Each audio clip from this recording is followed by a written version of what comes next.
اپٹون سنکلر. اس کی کتابیں دنیا کی اتنی زبانوں میں ترجمہ ہو چکی ہیں کہ ان میں سے اکثر کے نام اسے خود بھی نہیں آتے. اپٹون سنکلر نے 48 کتابیں اور 500 سے زائد کتابچے لکھی. اس کی کتابوں کی 20 لاکھ جلدیں جرمنی میں اور 30 لاکھ جلدیں روس میں فروخت ہو چکی ہیں. اس کی اصلاح پر مبنی ناولوں نے انقلاب روس لانے میں ایک حد تک مدد کی ہے. اگرچہ وہ ایک امریکن تھا، لیکن امریکہ کے بجائے اس کی کتاب یورپ میں زیادہ مقبول عام تھا. ایک دن میں فرینچ ریوالور پر ایک بک سٹال پر گیا. وہاں اپٹون سنکلر کی کتابیں دوسرے تمام انگریز اور امریکی ادیبوں کی کتابوں سے زیادہ موجود تھی. اس کی کتابیں 44 زبان میں ترجمہ ہو چکی ہیں. دوستو، اپٹون سنکلر کے سامنے ایک واضح نصب العین تھا. وہ دنیا سے افلاس ختم کرنا چاہتا تھا، کیونکہ تجربات کی بنا پر وہ جانتا تھا کہ مفلسی کس قدر بے رحم ہوتی ہے. اس نے بتایا کہ ایک زمانہ اس پر ایسا بھی گزر چکا ہے کہ وہ 6 سال مسلسل مفلسی کے پنجے میں گرفتار رہا. اس کا باپ ایک شراب فروش تھا اور خود بھی زبردست شرابی تھا. جب وہ لڑکا تھا تو وہ رات کے وقت اپنے باپ کی تلاش میں ایک شراب خانے سے دوسرے شراب خانے میں گھومتا تھا، اور پھر وہ اپنی شرابی باپ کو کسی شراب خانے سے اٹھا کر اپنے بازوؤں کے سہارے آہستہ آہستہ گھر لے آیا کرتا تھا. اس کو اس کے بستر پر لیٹاتا، اس کے جیبیں ٹٹول کر اس سے جتنی بھی نقدیاں وغیرہ ملتی اس سے کھانا وغیرہ پکاتے. وہ اس قدر غریب تھے کہ انہیں ٹوٹے پھوٹے اور اندھیرے مکانوں میں رہنا پڑتا تھا. بڑے ہو کر اپٹون سنکلر شراب کے سخت خلاف ہو گیا. وہ شراب کے خلاف گھنٹوں لیکچر دیا کرتا تھا. وہ نہ خود شراب پیتا تھا اور نہ ہی لوگوں کو پینے دیتا تھا، اور نہ ہی اس نے زندگی میں کبھی سگریٹ کو ہاتھ لگایا. 10 سال کی عمر سے پہلے اسے اسکول جانے کا موقع نہ ملا.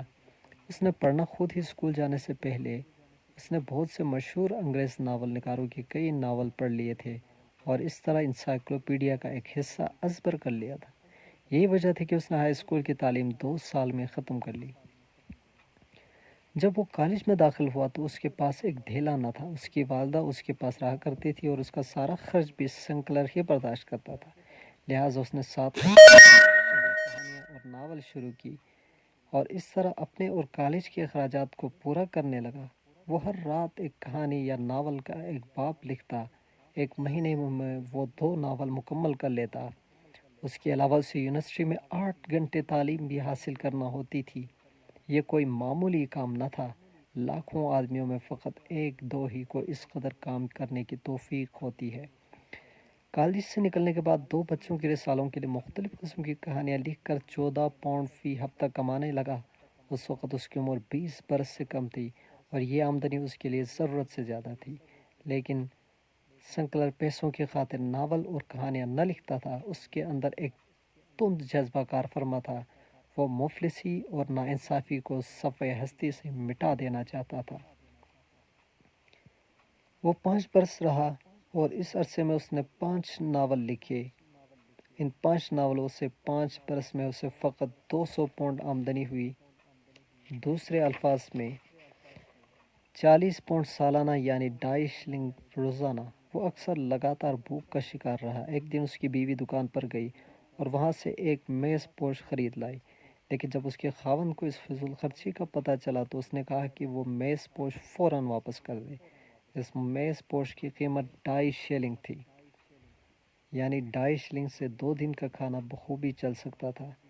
اس کے چھٹے ناول کا نام جنگل تھا. اس ناول نے ایک سنسنی پیدا کر دی اور اس کا معاوضہ اسے 6,000 پاؤنڈ ملا. لیکن اس نے یہ سارا روپیہ نیو جرسی میں دریائے ہڈسن کے کنارے ایک ایسی بستی بنانے پر صرف کر دیا جو ادیبوں، آرٹسٹوں اور موسیقاروں کے لیے وقف تھی اور جہاں انہیں ضرورت زندگی سستے داموں مل سکتی تھی. سنکلر کو جب کسی چیز کی ضرورت ہوتی تو اس کے پیچھے اس طرح بھاگتا جیسے بل ڈاگ بلی کے پیچھے بھاگتا ہے. مثال کے طور پر ایک دفعہ اس نے وائلن سیکھنے کا ارادہ کیا. وہ ہر روز 8 گھنٹے وائلن بجانے لگا اور 3 سال تک مسلسل بجاتا رہا. جب اس کے ہمسایوں نے اس سے شکایت کی تو وہ اپنا وائلن لے کر جنگل میں نکل گیا اور وہاں پرندوں اور چوپایوں کے سامنے سارا دن وائلن بجاتا رہا. اپٹون سنکلر نے بتایا کہ وہ 4 مرتبہ قید ہو چکا ہے. پہلی دفعہ اس جرم کی سزا میں اسے 18 گھنٹے قید کیا گیا کہ وہ اتوار کے دن ٹینس کھیل رہا تھا. دوسری مرتبہ اسے 3 دن تک قید رکھا گیا کہ وہ نیو یارک میں جون ڈی راک فیلر کے دفتر کے سامنے خاموشی سے گھوم رہا تھا. تیسری مرتبہ اسے قید کرنے کی یہ وجہ تھی کہ اس نے بائبل کے ایک جلد ایک سپاہی کے ہاتھوں فروخت کی تھی۔ چوتھی مرتبہ وہ ریاست امریکہ کا دستور ایک آدمی کی اجازت کے بغیر اس کے باغ میں پڑھ رہا تھا۔